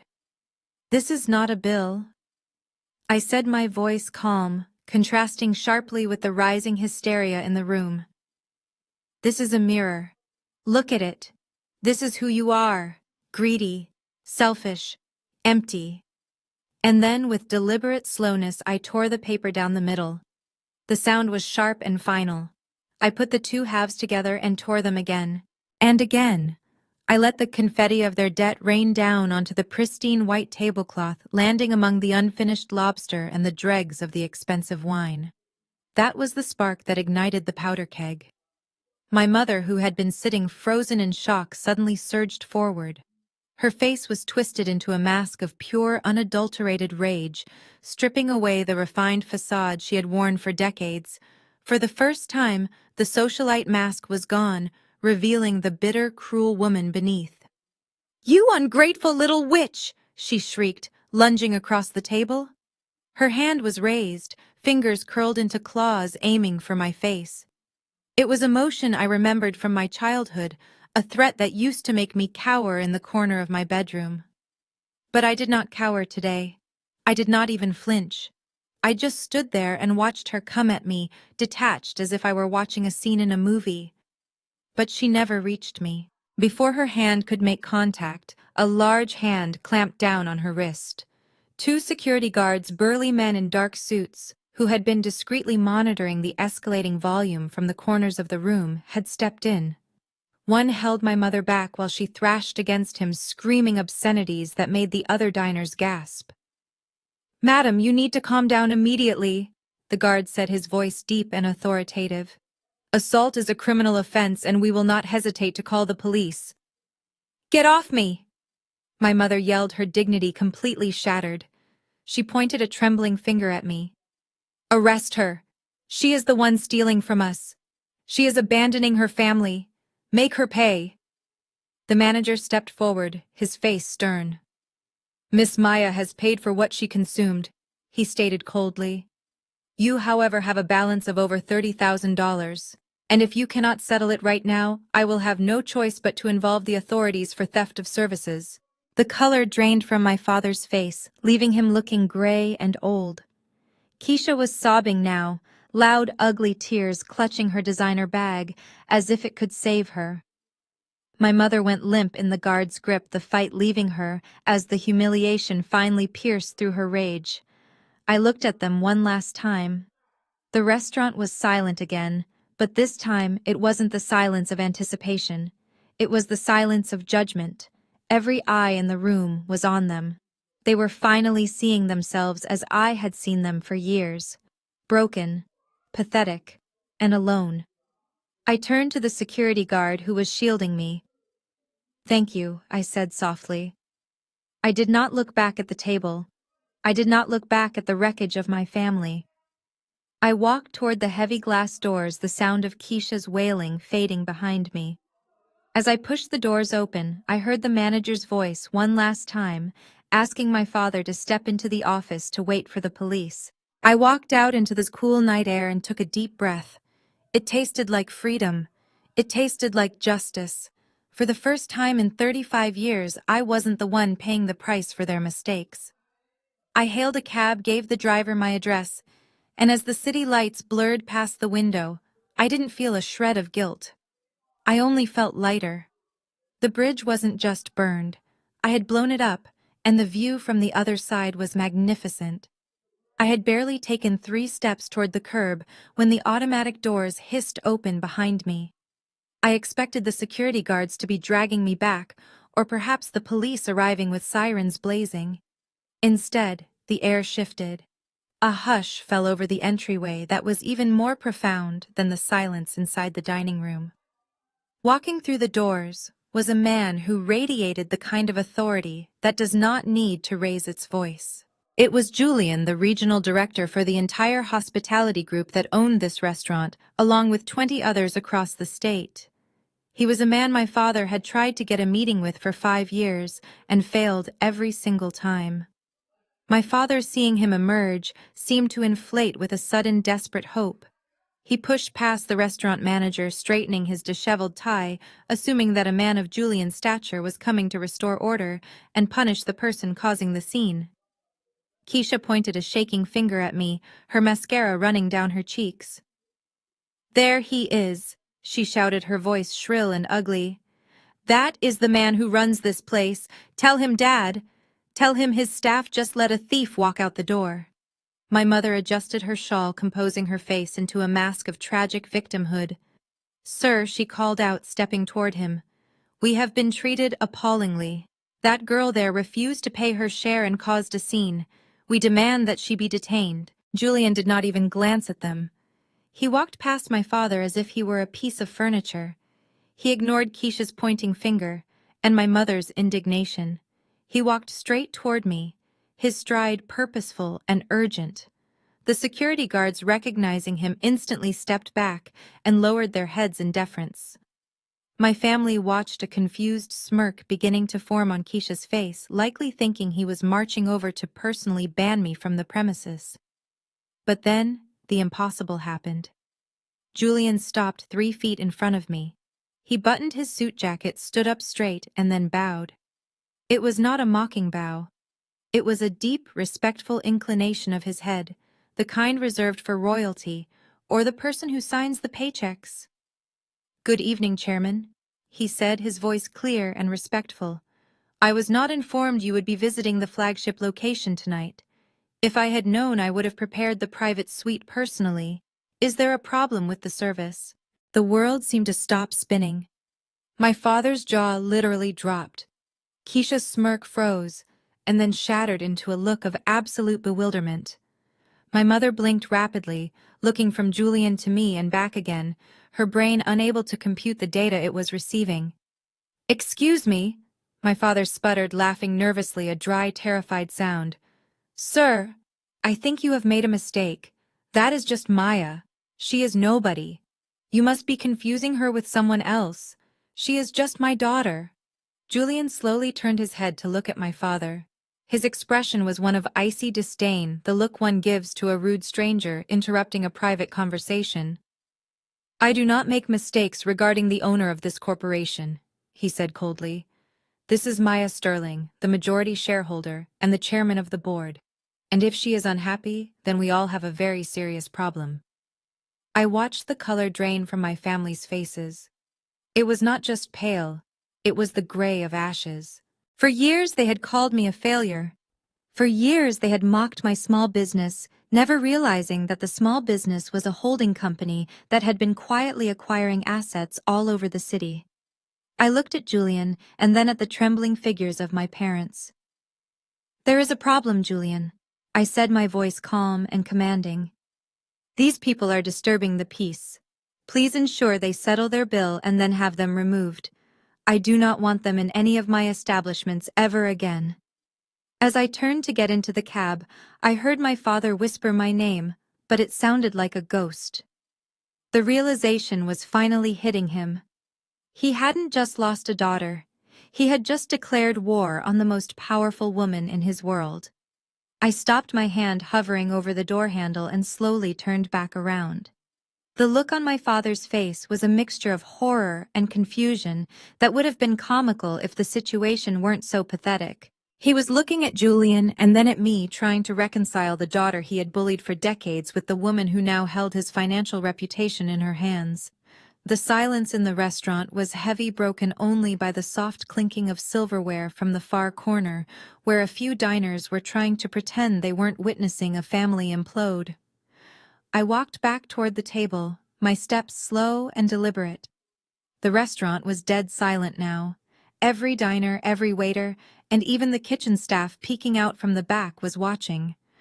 I stopped right in front of the table, where my family sat, surrounded by the debris of their gluttony. "You never asked me what I did for a living," I said, my voice projecting clearly through the room. "You assumed I was scraping by. You assumed I was a failure because I didn't brag about my success the way Keisha brags about her failures. But while you were busy bailing her out of debt, I was building a portfolio. I bought the holding company that owns this restaurant chain 3 years ago." My mother let out a strangled gasp. 3 years, she whispered, clutching her pearls, as if they could protect her from the truth. "You have owned this place for 3 years and you never told us." "Why would I replied, keeping my voice steady but cold. "So you could demand free meals. So you could treat my staff like servants. So you could leverage my hard work to fund your delusions of grandeur." "No. I kept it a secret to protect it from you. I built this to prove to myself that I could succeed without your help and without your approval." Keisha looked like she was going to be sick.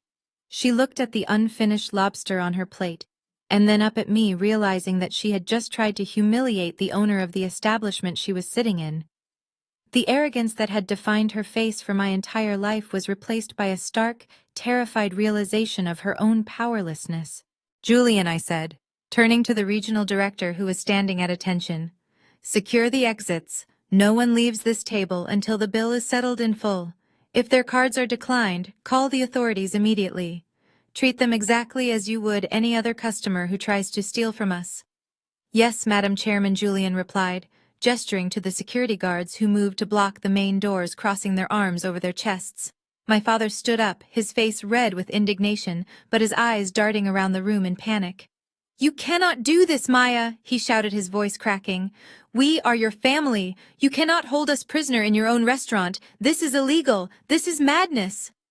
I stepped closer to him, invading his personal space for the first time in my life, looking down at him. "I am not holding you prisoner, Dad," I said coldly. "I am holding you accountable. You wanted to live like royalty tonight. You wanted to eat luxury food and drink vintage champagne and look down on everyone else. Well, if you want to enjoy the luxury, you have to pay the price for it." I looked at the manager, who was already punching numbers into the card terminal. "Do not let them leave until every cent is paid, including the mandatory gratuity for the staff they insulted." I turned and walked away, finally leaving them trapped in the cage of their own making. As the doors closed behind me, I didn't look back, but I could hear my mother starting to cry again, pleading with a waiter who no longer cared who she thought she was. I walked to the curb where a town car was waiting, a perk of the job I usually ignored, but tonight felt entirely appropriate. I had not just won an argument, I had reclaimed my life. The heavy glass doors clicked shut behind me, sealing the restaurant like a tomb, but I did not need to be inside to know exactly what was happening. I had orchestrated this moment with the precision of a surgeon and the timing of a demolition expert. Inside the private dining room, my father was the first to attempt to salvage the shreds of his dignity. He reached into his Italian suit jacket and withdrew his platinum credit card, the one he flourished at every country club lunch, to prove he was still a player in the city's financial game. He handed it to the waiter with a sneer, demanding that they run it immediately so he could leave this infernal place. The waiter, whose expression remained perfectly impassive, inserted the chip into the portable terminal. The room held its breath. Then it came. The sound that is the nightmare of every person pretending to be something they are not. A sharp, flat electronic beep. The small screen flashed a single unforgiving word. Declined. My father laughed, a nervous, dry sound that fooled no one. He claimed the chip was dirty and demanded they try again. The waiter obliged. Beep, declined. What my father did not know was that the consulting fees that replenished that account every month did not come from his brilliance in business. They came from a shell corporation I controlled, and I had canceled the automatic transfer exactly 5 minutes ago. Move aside, Dad. You are embarrassing us, Keisha hissed, pushing him out of the way. She dug into her designer clutch and pulled out her exclusive black card, the one she told everyone was funded by her successful lifestyle brand. She tapped it against the screen with the arrogance of someone who has never worked a day in her life. She waited for the approval that always came. Beep. The machine rejected her. Keisha froze, her eyes widening in disbelief. She tried again, jamming the card into the slot, this time using force, as if she could bully the banking system into submission. Beep. Declined.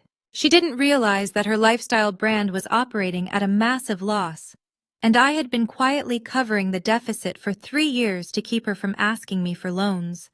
I had severed that lifeline before the appetizers were even served. Marcus, her husband, stepped up next, sweating profusely. He threw down his corporate expense card, assuming his company credit would save them. Beep. Declined. He looked at the machine in horror, unaware that I had ordered a forensic audit of his department that afternoon, freezing all associated assets. Finally, my mother, with trembling hands, produced the emergency credit card she kept for household necessities. She handed it over, whispering a silent prayer. But the machine did not care about prayers or social standing. Beep. The sound echoed through the silent restaurant like a judge's gavel. Beep, beep, beep. It was a symphony of humiliation. 4 adults dressed in thousands of dollars of clothing standing in the center of the city's finest restaurant, unable to pay for the food sitting in their stomachs.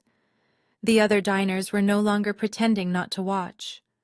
They were staring openly, whispering behind their hands. The facade of the wealthy, successful family had crumbled completely, leaving only the ugly truth underneath. They were not rich. I was rich. They were merely parasites, and I had finally applied the medicine. For the first time in their lives, they were feeling the crushing weight of a bill they could not pay, and the burning shame of a world that was telling them no. The humiliation of the declined credit cards was hanging heavy in the air like smoke, but I was not finished yet. I had one more layer of their reality to peel back. I walked over to the wall-mounted control panel near the entrance of the private suite. My family watched me with a mixture of fear and exhaustion. They likely thought I was calling the police or perhaps turning up the lights to expose their shame to the street. But I had a different kind of exposure in mind. I pressed a button, and the motorized projector screen descended from the ceiling with a soft mechanical whir, covering the panoramic window that overlooked the city. This screen was supposed to display a montage of family photos later in the evening. It was meant to be a nostalgic trip down memory lane, curated by my mother to highlight the golden moments of the sterling family legacy. Of course, I had been the one tasked with organizing it, and of course I had decided to make some editorial changes to the programming. "Everyone look at the screen," I said, my voice cutting through the murmuring of the waiters who were still standing guard. "Since we are discussing investments and where exactly all the money has gone, I think it is important to see a visual representation of Marcus's recent expenditures." Keisha wiped her eyes, her mascara smeared across her cheeks. "What are you doing, Maya?" she snapped, her voice trembling. "We just want to go home. Stop torturing us." "I am not torturing you," I replied, calm and cold. "I am educating you."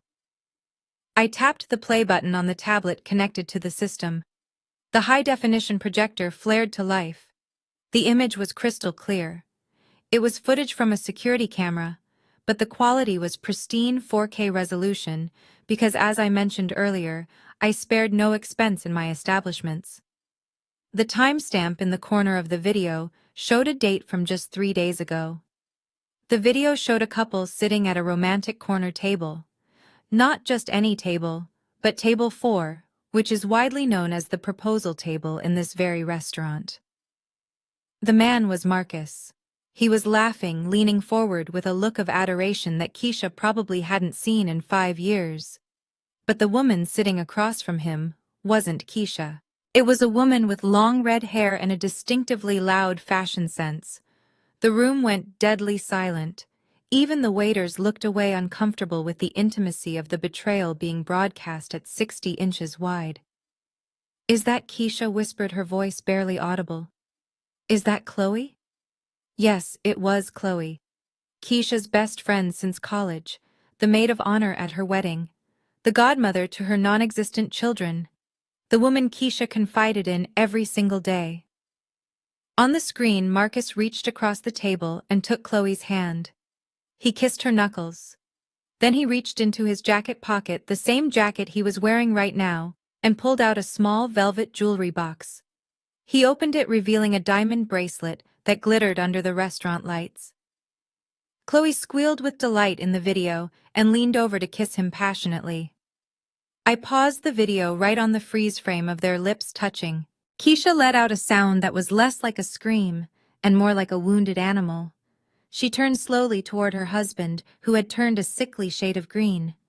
He was backing away, his hands raised in a pathetic gesture of surrender. "Keisha, baby, let me explain," he stammered, sweat beading on his forehead. "It is not what it looks like. That was a business meeting. She is helping me with a project." "A business meeting where you buy diamond jewelry?" I asked from across the room. My arms crossed. "Interesting business strategy, Marcus. But here is the part that makes this truly special, Keisha. You are not just looking at your husband cheating on you with your best friend. You are looking at him doing it with your money." I swiped on the tablet and a bank statement appeared on the screen next to the frozen video. "I tracked the purchase of that bracelet," I continued mercilessly. "He paid $6,000 for it, using the joint savings account you two set up for a down payment on a vacation home. He drained the account to buy your best friend a bracelet and brought her to my restaurant to give it to her." "I did not do this to save you, Keisha," I said, looking directly at my sister, who was shaking uncontrollably. "I did not do this because I care about the sanctity of your marriage. I did this to show you exactly how blind you are. You walk around with your nose in the air, judging everyone else, thinking you are the queen of your little world. But you are not a queen. You are a joke. Your best friend is laughing at you. Your husband is stealing from you. And your sister, whom you treated like dirt, is the only one smart enough to catch them." Marcus tried to speak again, but Keisha lunged at him. The scene dissolved into chaos as she began hitting his chest, screaming incoherently. My parents stood there paralyzed, watching their golden child's perfect life disintegrate on a giant screen. I watched them for a moment, feeling absolutely nothing. No pity, no sadness. Just the cold satisfaction of truth, finally seeing the light of day. I turned off the projector, leaving the image of the betrayal burned into their retinas, and signaled for the check to be brought to me. It was time for the final act. The waiter returned with the check pad, but I waved him away because there was one final item on the agenda. My parents were standing amidst the ruins of their pride, staring at the blank screen where Marcus's infidelity had just played out. They looked shell-shocked, but they still had the arrogance to believe they had a safe harbor to return to. They thought they could retreat to the family estate and lick their wounds. "You should probably save your energy," I told them, my voice cutting through the heavy atmosphere. "Because you are going to need it for packing." My father looked up, confusion warring with fear, asking what I was talking about. "The house," I said simply. "You always bragged about how you outsmarted the bank when you refinanced 10 years ago. You didn't outsmart anyone. You sold the deed to a holding company to avoid foreclosure. That holding company is a subsidiary of Sterling Industries." I watched the realization hit them like a physical blow. They had been living in my house for a decade. They had been insulting the landlord every single day while eating food bought with my money. "I have authorized the property management team to reclaim the asset," I continued. "Effective tomorrow morning at 8 o'clock, the locks will be changed. The property is being converted into a transitional housing facility for women escaping abusive households. It seems fitting that the house where I suffered so much will finally be used to help people heal." The silence broke as my mother's legs gave out. The woman who had slapped me, mocked me, and tried to have me arrested collapsed to the floor right there in the middle of the restaurant. She didn't care about the stains on her dress or the people watching. She crawled toward me, reaching for the hem of my skirt, her face wet with tears. "Maya, please," she sobbed, her voice broken and unrecognizable. "You cannot do this. It is our home. We have nowhere to go. Please. I am your mother." I took a step back, moving out of her reach. "You should have thought about that before you tried to destroy me," I said. "You made your choice. Now you have to live with it. Or rather, live somewhere else." I barely had time to process my mother's desperate plea before the heavy double doors swung open again. This time it was not a waiter or a manager. Two uniformed police officers stepped into the private dining room, their presence instantly sucking the remaining oxygen out of the space. My father looked up with a glimmer of hope, likely thinking that Julian had called them to remove me for some imagined offense. He started to point a shaking finger in my direction, but the lead officer did not even look at me. He walked straight toward the corner where Marcus was trying to wipe the sweat from his forehead with a napkin. "Marcus Sterling," the officer asked, his voice flat and professional. Marcus swallowed hard, his Adam's apple bobbing nervously. "Yes, that is me. Is there a problem, officer?" The officer pulled a folded piece of paper from his vest. "We have a warrant for your arrest regarding several counts of wire fraud and issuing bad checks, including the deposit for this evening's event, which was flagged by the bank as fraudulent less than an hour ago." The room spun. My parents gasped in unison. Marcus had not only cheated on Keisha, he had paid for their lavish lifestyle with money he did not have, and he had tried to defraud my company to do it. "That is a mistake!" Marcus stammered, backing away until he hit the wall. "I can explain. It is just a banking error. Turn around and place your hands behind your back," the officer commanded, reaching for his belt. Keisha suddenly found her voice. She stepped forward, her face a mask of indignation. "You cannot arrest him. Do you know who we are? This is a misunderstanding. We are the Sterlings." The second officer stepped forward, holding a clipboard. "You must be Keisha Sterling," he said. "Yes, I am," she replied, lifting her chin defiantly. "And I demand you leave my husband alone."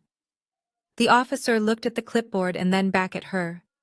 "Ma'am, your signature is also on the contract for the venue rental as a co-guarantor. Since the amount exceeds $10,000 and the check was known to be fraudulent, you are also named in the warrant for conspiracy to commit fraud." The defiance vanished from Keisha's face, instantly replaced by a look of pure terror. "What? No. I just signed what he gave me. I didn't know. I am the victim here." "Ignorance of the law is not a defense, ma'am," the officer said, pulling out a second pair of handcuffs. "Please turn around." I watched in silence as the golden child, the girl who had been treated like a princess her entire life, was roughly spun around. The cold, metallic click of the handcuffs echoed through the silent room. It was a sound that signaled the end of an era. There she stood, the queen of the family, wearing a $3,000 dress that was now stained with the red wine she had spilled during her tantrum earlier. Her hair was messy, her mascara was running, and her hands were bound behind her back like a common criminal. "Mom, Dad, do something!" Keisha screamed as the officer took her arm. "Don't let them take me! I cannot go to jail! I am Keisha!" But my parents could do nothing. They stood there paralyzed, watching the consequences of their enabling finally come home to roost.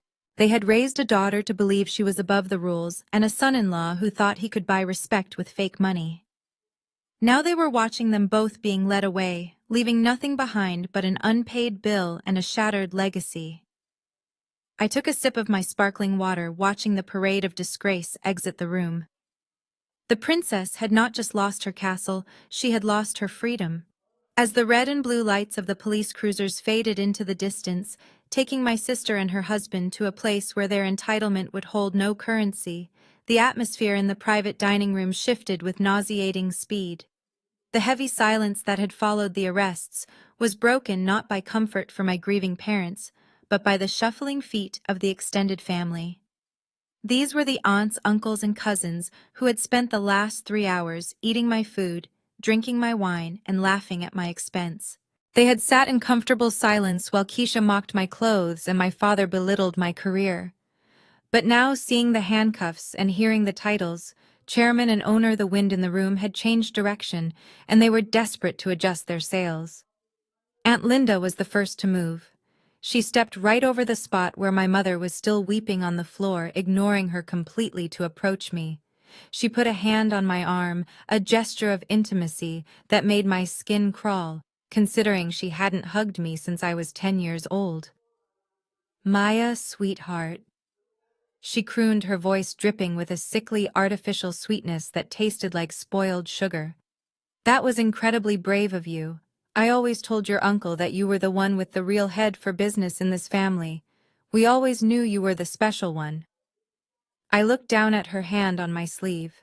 It was the same hand that had covered her mouth to hide a giggle when Keisha threw the bill at me earlier. Then Uncle Bob chimed in, nodding enthusiastically as he pushed his way to the front. He was a man who had never remembered my birthday, but always remembered to ask my father for loan extensions. "Absolutely," he said, pumping his fist as if we were teammates. "That loser Marcus got exactly what he deserved."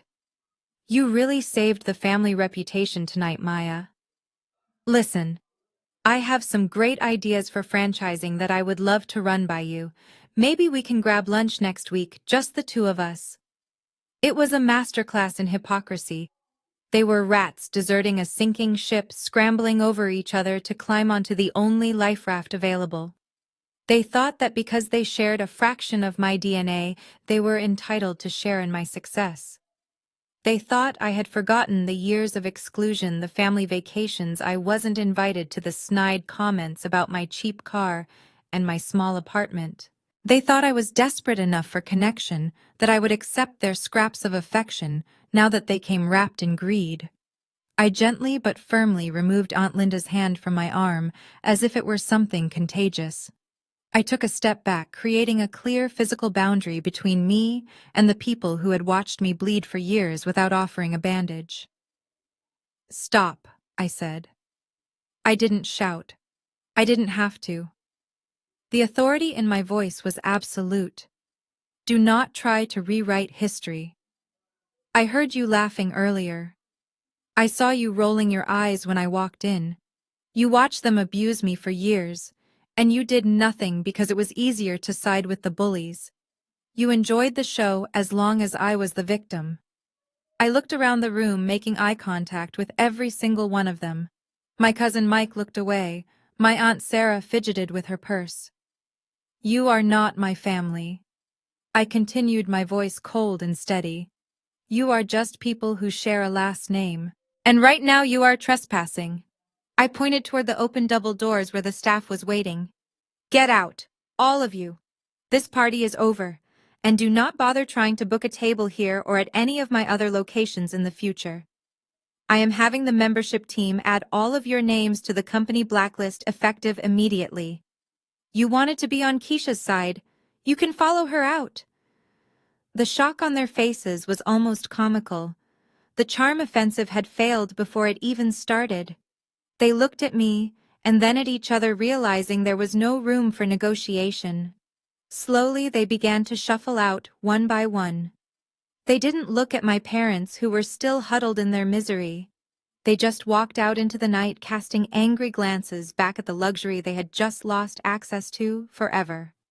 I stood alone in the center of the room, watching the room clear until it was just me, my broken parents, and the silence of a victory that had been a long time coming. My mother stood up from the floor, wiping the tears from her cheeks with a trembling hand. She took a deep breath, composing herself, and for a moment I saw the flicker of the woman she used to be. The iron matriarch who controlled everyone with a look, but the iron was rusted now. She walked toward me slowly, not with anger this time, but with a terrifying softness. This was her final weapon. When intimidation failed, she always turned to guilt. "Maya," she whispered, reaching out to touch my face. Her fingers were cold. "Look at what you are doing. We are your flesh and blood. Yes, we made mistakes. Yes, we were hard on you. But we did it because we wanted you to be strong. We did it because we loved you. You cannot leave your parents on the street. You cannot destroy the people who gave you life. She looked into my eyes, searching for the little girl who used to beg for a scrap of her affection. She was looking for the weakness she had exploited for 3 decades. She expected me to crumble. She expected me to apologize and fix everything just like I always did, but she was looking for a ghost. I gently removed her hand from my face. It felt like removing a cobweb. I looked at this woman who had birthed me but never really saw me. I looked at my father who was staring at his shoes, unable to even meet my gaze. "You are right, Mom," I said, my voice soft but final. "You did give me life. And then you spent the next 35 years trying to drain it out of me. You didn't push me to make me strong. You pushed me because you needed someone to carry the weight of your expectations so Keisha could fly." "Maya, please," she sobbed, the mask slipping again. "Don't do this. Don't turn your back on your mother. You are losing your family." I shook my head slowly, feeling a profound sense of peace settle over me. It was the peace of a prisoner finally walking out of the gates. "I am not turning my back," I replied. "And I am not losing anything. You think you lost a daughter tonight because I finally stood up for myself. But you are wrong. You didn't lose me today, Mom. You lost me 20 years ago. You lost me when I was 10 years old, and you forgot to pick me up from school because you were taking Keisha to dance class. You lost me when you told me I wasn't smart enough for college. You lost me every single day you chose her over me." I stepped back, creating a distance that would never be bridged again. "I didn't leave you today. I just finally stopped waiting for you to come get me." I turned around and walked toward the exit. I heard her call my name one last time, a desperate wail that echoed off the high ceilings. But I didn't stop. I didn't hesitate. I pushed open the doors and walked out into the cool night air, leaving the restaurant, the bill, and the guilt behind me forever. I settled into the driver's seat of my Mercedes and pulled the door shut. The heavy thud was the most satisfying sound I had heard all evening, instantly cutting off the noise of the street and the wailing of the woman who used to control my life. I didn't start the engine immediately. I just sat there in the quiet darkness of the cabin, breathing in the scent of leather and freedom. My hands rested on the steering wheel, not trembling, not sweating, but steady and sure. Through the tinted glass of my window, I watched the final act of the Sterling family drama play out on the cold concrete of the sidewalk. It was a pathetic scene. Without me there to act as the lightning rod for their collective misery, they had finally turned on each other. My father was shouting at my mother, his face twisted in a way that I used to think was reserved only for me. He was likely blaming her for not raising me to be more obedient, or perhaps blaming her for the humiliation of the declined credit cards. My mother was weeping on the curb, her expensive dress ruined by the dirty pavement, but no one was comforting her. The aunts and uncles who had been so eager to drink my wine were scattering like cockroaches when the lights come on, desperate to distance themselves from the scandal before the tabloids arrived. For years I told myself that if I just tried harder or earned more money or became more perfect, they would finally love me. I thought the problem was me. But watching them tear each other apart over a dinner bill and a lost house, I realized the rot had been there all along. I was never the black sheep. I was the scapegoat they sacrificed daily to keep their own fragility intact. They needed someone to look down on so they could feel tall. They needed someone to fail so they could feel successful. And the moment I refused to play my role, their entire script fell apart. I pressed the start button and the engine purred to life, a powerful vibration that felt like strength coursing through the frame of the car. I put the vehicle in drive. I didn't rev the engine or make a scene. I simply pulled away from the curb, merging into the flow of traffic. I glanced at the rearview mirror one last time. I watched them shrink until they were nothing more than small, dark shapes against the glowing entrance of the restaurant I owned. Then I turned a corner, and they were gone. People always say that blood is thicker than water, as if biology is a binding contract that permits abuse. They use the word family like a weapon to enforce silence and compliance. But tonight, I learned the most important lesson of my 35 years. Biology is just an accident of birth. It makes you relatives, but it does not make you family. Family is not about who shares your genetic code or your last name. Family is about who has your back when the world gets heavy. It is about mutual respect and kindness, and the safety to be your authentic self without fear of judgment. I drove toward the city center where the skyline rose like a glittering mountain range of steel and glass against the night sky. The lights of the skyscrapers blurred into streaks of gold and silver reflecting in my eyes. The road ahead was wide open. I had my business. I had my dignity. I had a home that was truly mine, not just a building I paid for, but a sanctuary where I was safe. The revenge I had exacted tonight was not about cruelty. It was about balance. It was about returning the pain to its rightful owners. As the city lights washed over me, I felt a lightness in my chest that I had never known before. The space where the guilt used to live was now filled with possibilities. I turned up the radio, letting the music fill the silence, and drove into the night ready to start the very first day of my real life. The rearview mirror was empty, but the windshield was full of stars. This story reminds us that self-respect is non-negotiable. For too long I let my family's definition of me dictate my worth, paying for their affection with my dignity. But I learned that you cannot buy love from people who only value you as a resource. True family is built on mutual respect, not DNA. Breaking free wasn't about punishing them. It was about saving myself. If you are holding on to toxic relationships just because of history, remember you are allowed to write a new chapter where you are the hero, not the victim. If you enjoyed watching justice finally being served, please like this video and subscribe to the channel for more stories of resilience. Have you ever had to draw a hard line with a family member to protect your peace? Let me know in the comments below.